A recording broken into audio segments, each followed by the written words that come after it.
With the cup finals played in the new countries yesterday, let me show you the wealthiest teams, top salaries, best ratings in the league, the cup final, and the top local players for each position. Wanna see? Come over here!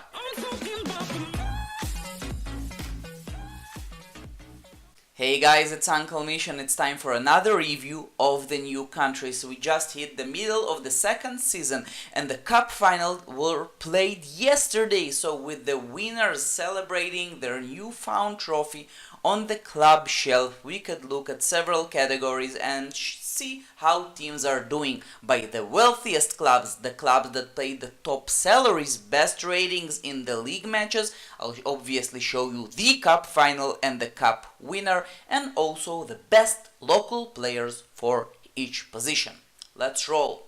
I'll start with mentioning that we have 210 managers playing in Sao-Tome right now, where my third team is. When I made my first video about half a year ago at the beginning of the new country saga, we had about 130 managers in Sao-Tome. So it's a nice growth and maybe we'll have enough player base to have a decent team, and we'll see when the new World Cup format will be announced and the new countries will receive national teams and under 20 teams. With that being said, let's look at the start, the wealthiest clubs. Well, if you have managers here who know how to train and know how to trade, the top spot in Sao-Tome right now by the wealthiest teams will be team Brond BIF, and they have 9.5 million euros. 9.5 million euros for a team that exists merely 1.5 seasons. That's huge. They are playing at the 4th division, another team in the 4th division, Real Mastrolindo, with just over 8 million euros, and in the 3rd division, Kattelgrud the 3rd with 6.9 million euros. That's pretty nice. If we'll be looking at the clubs that paying the top salaries, at the top of this we'll have team Goal Kicks 3, and they are in division 3.14, and they pay 237,000 euros. So that's the highest salary paying team, and it's paid off, but we'll talk about them in a moment. Second place just shy of 200,000. So that's the top salaries in Sao-Tome right now. We only have teams in the 3rd and 4th division because no one has promoted to the 2nd yet, and that's the clubs that having the best salaries and the wealthiest the wealthiest teams. Next, I'll just show you the best ratings that a team had in Sao-Tome this season. It's only from the league matches. So from the league matches we had 7 games each team. The best one, Kattelgrud the 3rd, they are rocking a total of outstanding low rating. If I'll show you their head stats, they played this game, they won it 5-0, and that was 345 head stats, the best head stats for a league match. That's in Sao-Tome this season. Apart from them, we have Goal Kicks, we mentioned them already, with Formidable High, the best match for them, but they're only 2nd place here. But it's time to talk about the finals, and we have our new cup winner in Sao-Tome. The new cup winner in Sao-Tome, that's team Goal Kicks the 3rd. If I'll check the cup, we had it played yesterday, and that's just awesome. Where it is, that's the competition. Goal Kicks, they won 4-0 against team Borgo Tricase, and showing the ratings in the cup final, they had world-class midfield. That's amazing. 2 injuries, one for each team, and the ratings were 345. So the league statistics doesn't show this. Maybe that's the highest head stats for Sao-Tome for this season. Goal kicks, the team that won the cup. Congratulations to their manager. Let's see, where are they from? Their manager. Where are you from, my friend? Come on. Overview. Pokovk. He is from Slovenia. Awesome. So, you are in my video, man. Okay, so now when I showed you the wealthiest team, the teams that pay the best salaries, best ratings from the league cup winner, it's time to see who's the best local players for each position. And let's tackle this problem this way. Basically, all the teams were created about a year and a half ago, so we wouldn't expect a lot of elite level players, and not also I won't expect best players, young players, because no one started with 17-year-old players, and if you promoted players from the not the youth academy but from the youth system, they probably were pretty lousy. And with the youth academies starting, not a lot of managers probably had nice youth prospects that they were able to promote within a season and now train them. So the best players would be around 19-year-old, because they started when they were 18-year-old, and I guess not a lot of managers will train 20-year-old players that now will be 22. So I'll check this here, and that would be top players, and we'll start with the keeper. We'll check 18-year-olds, 19-year-old and 20-year-old, and here we'll have 6.7 thousand TSI. I think we could do better. That would be 6. Oh, come on. Okay, yes, okay. Search. We did the search.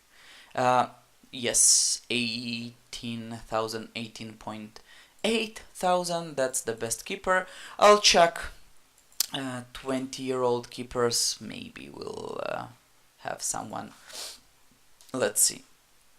Yes, we have 19,021 just for good measure. And no, those players are already lousy.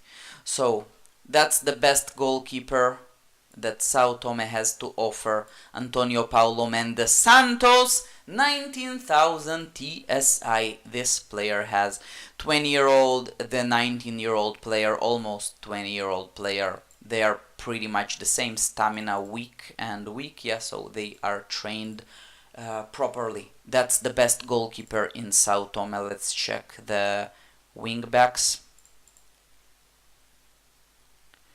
21-year-old, 8,000. 20-year-old, 10,000, maybe is the best one. And 19-year-old, no, the 20-year-old was the best. That's the best wing back in Sao-Tome by TSI, 10,000 TSI. That's the best wing back. Let's see the center defender. I'm curious, what are you training, friends? So 19 years old, we have someone with 10, that's 8.1, and 21-year-old 7. So that's the best center defender in Sao-Tome. Center defenders and wingbacks, they are trained the same way probably. So next we'll check the wingers. That would be a very interesting thing to see. So we have 10,000 TSI for a 21-year-old. 20-year-old will have 14,000 TSI. Maybe he's the best. And 19-year-old, please. 17, that's the best one. That's the best one. So the best winger in Sao-Tome, Claudio da Funesca, 17,650 TSI. No speciality for him. He'll have trouble getting into the NT, but the best winger in Sao-Tome, played domestically. Trained domestically. Next. That's the inner midfielder. I'm training scoring, so I'm quite excited to see what we'll have there. 9.4 for a 19-year-old inner midfielder. 11,000 for a 21-year-old midfielder.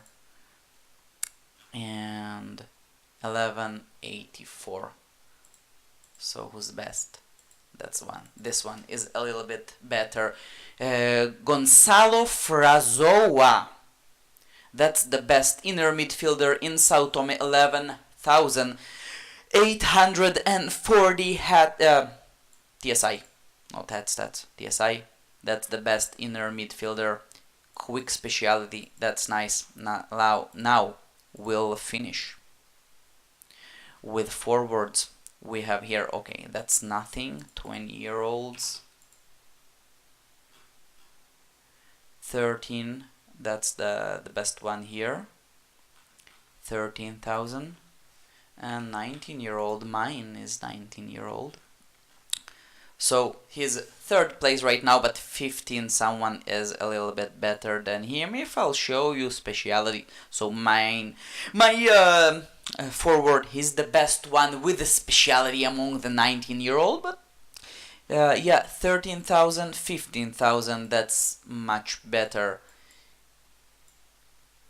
Zacque Fire Soares, that's a nice name, without speciality, but 15,000 TSI, that's the best forward in Sao-Tome. If you wanna see my Lino Silva Leonel, like Lionel Messi, just worse. 19-year-old, 63 days, technical player, magnificent scoring, passing and wing inadequate, and potential only 1892. So I'm training him with good conditions, solid coach, 10 coach assistant levels, and obviously 5% stamina share, but that's it. So people, that was the Sao-Tome recap. Hope you like it. If you want to see the other countries, probably I'll be making them as well. But leave a comment. Tell me what are you training, what levels are your players, and maybe you are just hoarding a little bit of cash just to promote, or maybe to train better prospects. I'm definitely focusing mainly on my youth team and hoping to get nice prospects there. I could show you what's happening here. I have a few nice players, but nothing like amazing. That's 15-year-old. I don't know as other levels yet. I hadn't had the chance to play with him. That's another one here. That's a solid wing. I'll promote him at 17. But nothing special apart from this. That's a nice one. He's double passable inadequate. That's an okay midfielder, defender. Okay, another nice prospect, double passable in Ned. I have one very good player, or even two, but unfortunately I received them at a very high age, so I wasn't able to do a lot with them. So this player, I received him at 16 and a lot of days, had speciality, solid passable with inadequate, but too old to train. And that's another one. Excellent scoring, passable playmaking, passable passing, but I got him when he was 16 and a half, so I had no chance to train him until his maximum potential. So that's it for Sao-Tome. We have our new cup winner, and I wanna congratulate again Team Goal Kicks the third, the cup winners from Sao-Tome. That's their trophy here. Yes, cup winners, congratulations. They'll represent us in the Hattrick Masters next season. Guys, hope you enjoyed this video. Please tell me, what do you think about the new countries? If you are there, are you enjoying it? Are you having fun with the experience? Who are you training, and who will you be voting for if the election for the new countries, well, right now? And that would be it, guys. Hattrick, it's more than a game, it's a community. I'll definitely see you around in my next videos. Enjoy.